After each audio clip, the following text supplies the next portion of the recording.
students, I am Krishna Kanjani from LJ Institute of Engineering and Technology. Welcome to the online lecture series on kinematics and theory of machine. In today's session, we will solve one numerical about gear train.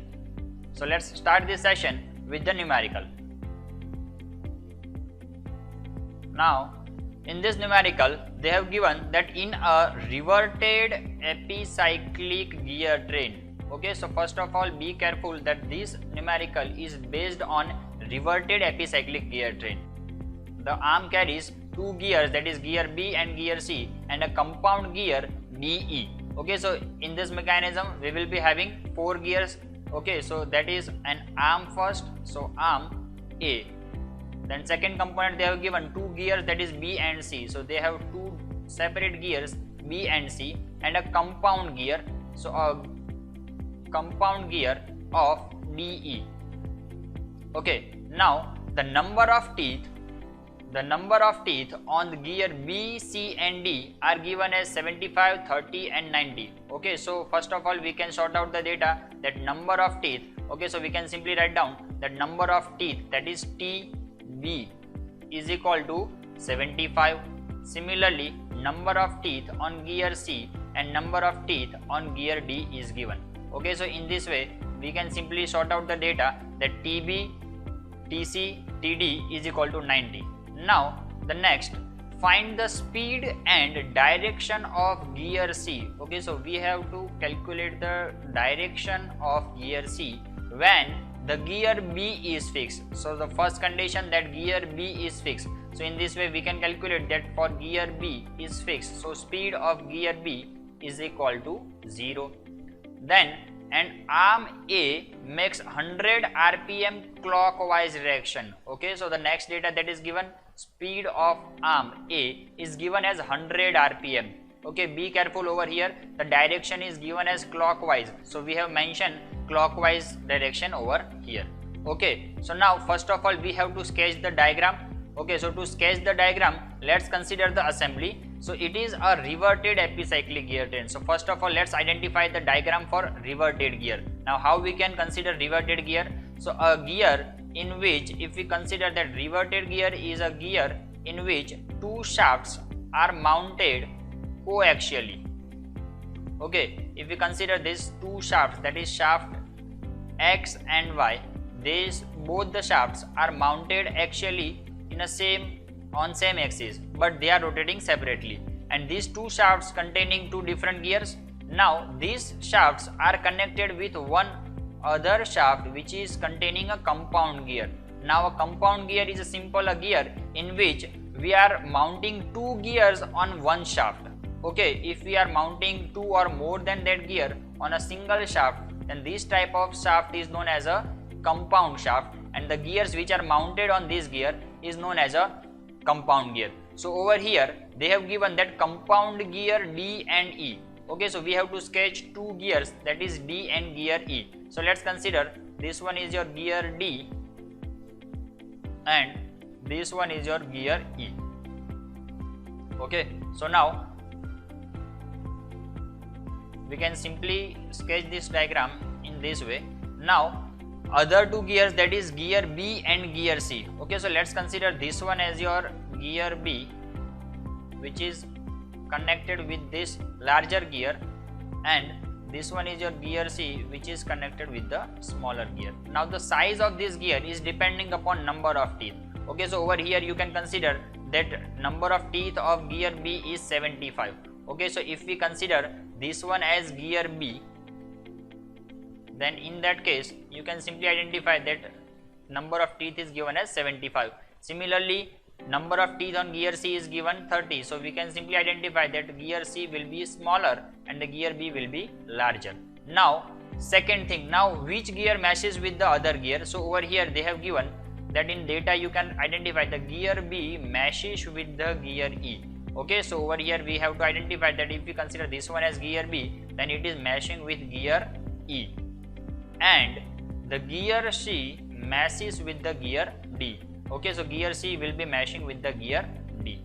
Okay, so this will be your diagram, and this is your top view. So with the help of this top view, you can sketch front view of your reverted gear train.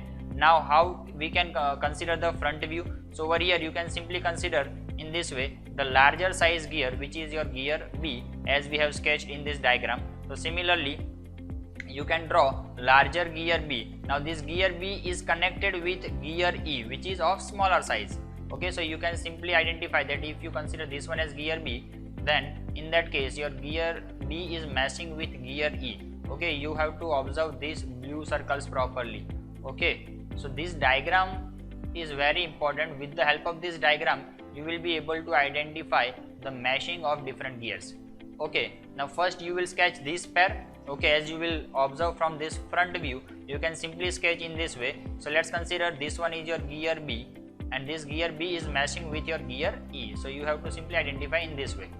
Now the remaining two gears are behind this gear. Okay, so now this gear is smaller and the gear D is larger. So you can sketch the whole gear D around it. Okay, so you can simply sketch like this, that gear D will be sketched like this. Okay, and after sketching this gear D, it is meshing with gear C and this is meshing in such a way. So you have to consider the smaller gear which is defining your gear C. Okay, so in this way we can sketch these four gears and these four gears are connected with the arm A. Okay, so you have to connect these two axes of shafts with the help of this arm. So we can simply sketch that this assembly is connected with one arm, and as the arm will be rotating, the whole assembly will be rotating around one another. Okay, so in this way we can sketch the assembly of reverted epicyclic gear train. To solve this numerical, we have to draw one table which is showing individual components of this system. Okay, so let's start with the table. So in this table we have to mainly plot two columns. First column which is containing the condition of motion, and the second one is indicating the RPM, or we can say the speed of each and every element over here. Okay, so we have to make list of the elements over here. So in previous session we have learned that in each and every numerical of epicyclic gear train we will always consider the arm as your first component. Okay, so your first component will be your arm. Now in this assembly you can observe, so there are mainly four gears, but if you consider these four gears, so from these four, these two is known as a compound gear. Okay, now compound gears means they are mounted on a same shaft, so the speed of both the gears will be same. Okay, over here you have to remember this thing, RPM of gear D and gear E both will be same. Okay, so now in that case let's consider first compound gear DE over here. Now you can consider any of these. If you consider this diagram, then E is connected with your gear B. So you have to mention first gear B, then we can mention the gear C. Okay, now let's put the first condition, that in that condition we will consider that an arm is fixed. Okay, now this condition is also fixed in each and every numerical. If you remember that in previous session we have learned that for epicyclic gear train, first of all we have to consider that your arm is fixed, because whenever you will fix the arm, in that case your assembly will be a simple type of gear train, and you can use the equations of compound and simple gear train over there. Okay, so let's consider your arm is fixed and we are giving first input as a compound gear D with +1 revolution, that is RPM in anti-clockwise direction. Okay, so if you consider anti-clockwise as a plus symbol, then you can mention over here the +1, that is compound gear's speed. Okay, now for the speed of gear B, so you can consider this diagram. Let's draw one miniature diagram over here. So if you consider this one as gear B, which is meshing with gear E. Okay, so this is a simple assembly over here. From this diagram you can refer that your gear B is meshing with gear E. Okay, so we can simply plot like this. Now the speed of gear B and speed of gear E. So over here we have considered that compound gear E is containing +1 speed, that is rotating with +1 RPM. So if you want to calculate the speed of gear B, so in that case you can write down the equation that speed of gear B is equal upon speed of gear E is equal to number of teeth on gear E divided by number of teeth on gear B. We have simply approached that the speed is always inversely proportional to the number of teeth. Okay, simply remember this formula. Okay, so now over here we can write down that TE by TB. Okay, because speed of gear E, that is equal to +1, so we can simply remove this component over here, and we can mention simply +1 over here. Now the second fundamental, your gear E, which is rotating in anti-clockwise direction. So in that case your gear B will be rotating in clockwise direction, so you have to mention minus sign over here. Okay, so your final equation will become minus TE by TB. Now the second system, now gear E is meshing with gear B, similarly your gear D is meshing with gear C. Okay, so we can plot the same type of diagram over here. So if we sketch the diagram for the second assembly, so in that case we can consider that gear D is your larger gear, and this larger gear is meshing with one smaller gear which is gear C. Okay, now we have speed of gear D and we want to calculate the speed of gear C. So in that case we can simply write down the equation that speed of gear C upon speed of gear D is equal to number of teeth on gear D upon number of teeth on gear C. Now again your speed is always inversely proportional to the number of teeth. Okay, so now over here if you want to consider the speed of gear C, so in that case your RPM of gear D will be multiplied over here, and which is considered as a +1 over here. Okay, so your final equation will be TD by TC into 1. Now again if you consider that your speed of gear C, now gear D, let's consider the direction over here. So if you remember, if you refer the diagram, then your gear D is rotating with anti-clockwise rotation. So in that case your gear C will be rotating in clockwise direction, so that's why you have to consider minus sign over here. Okay, so in this way we can identify the equation of speed of gear C with the help of this simple gear train formulas. Now after sketching this row number 1, we can consider the second equation. So the second condition for motion is simply we are replacing this +1 revolution with +x revolution. Okay, we are simply assuming that your compound gear D is rotating with +x revolution. So in that case you have to consider compound gear as a +x revolution. Now again your arm is fixed, so over there you will be using the 0. Now speed of gear B, so in that case we have to simply multiply this with this compound speed. Okay, so over here you have to replace this 1 with x, and similarly your x will be multiplied over here. Okay, so you will get this equation as minus x TE by TB, and over here you will get minus x TD by TC. Now the third condition, we have to add +y revolution in each and every component. So over here we have to simply consider that +y, addition of +y revolution in all the components. So your final equation will become the addition of row 2 and row 3. So now with the help of this fourth row we will be able to solve the numerical. Okay, so let's consider this data and solve this numerical.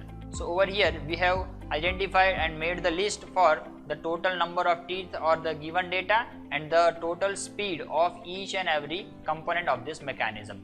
Now we have to calculate the speed of gear C. So to solve this term, we have to first of all identify each and every element, or we can say variable of this term. So over there we have to identify the value of x and y, and to solve this numerical we need the number of teeth of each and every component. So over here in the data they have given the number of teeth for gear B, gear C and gear D. So the remaining gear, that is gear E, that we have to calculate by ourselves.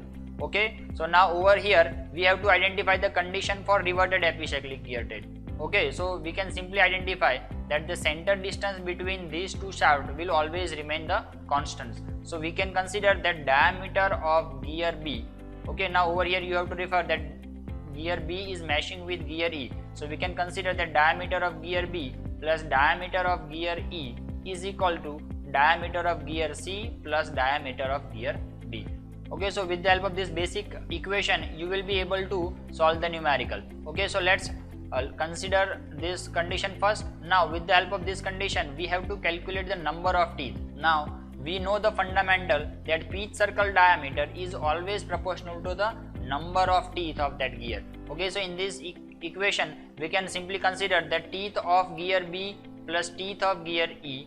We can simply replace the diameter term with the number of teeth. We can simply put out the TC plus TD. Now by putting the value of number of teeth of gear B, C and D, we can simply identify the number of teeth of gear E, which is equal to 45.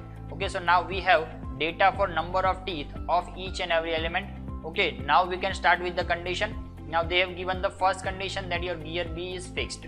Okay, so with the help of this condition we can solve this next condition. Let's consider that gear B is fixed. So in that case, for the case of gear B over here, okay, so the speed of gear B they have mentioned, so we can use this data. So over here we can consider that speed of gear B, that is y minus x te by tb, which is equal to 0, because your speed of gear B is given as a 0. Now simplifying this equation will give us the equation in terms of x and y. Okay, over here, so to get the value of y, we can consider this data that speed of arm A is given as 100 rpm. So over here we have to consider that arm is making 100 rpm. Now the speed of arm A, so that we can simply write down that NA, which is given as 100. Now this 100 rpm is in clockwise direction. So we can consider that speed of arm A, NA, is equal to plus y. Now this y rotation is making 100 in clockwise direction, so that's why y is equal to minus 100. So we can put this y is equal to minus 100 in this equation, and by putting the value of y we will be able to get the value of x. Now after getting the value of x and y, now with the help of that values we will be able to calculate the speed and direction of gear C. Okay, so now we can put simply the equation that speed of gear C over here. So we can simply write down that speed of gear C, NC, which is equal to y minus x td by tc. So we will get this value from this table and we will put over here. So over here y minus x td by tc, now we have the value of td, tc and y and x, and by simplifying this equation we will get that is equal to plus 400 rpm. Now it means it is rotating in plus direction. Now the plus symbol is reflecting the anti-clockwise direction. So we can simply write down that is the speed of gear C is equal to 400 rpm and it is rotating in anti-clockwise direction. Okay, so in this way we can solve the numerical of reverted epicyclic gear train. Okay, thank you.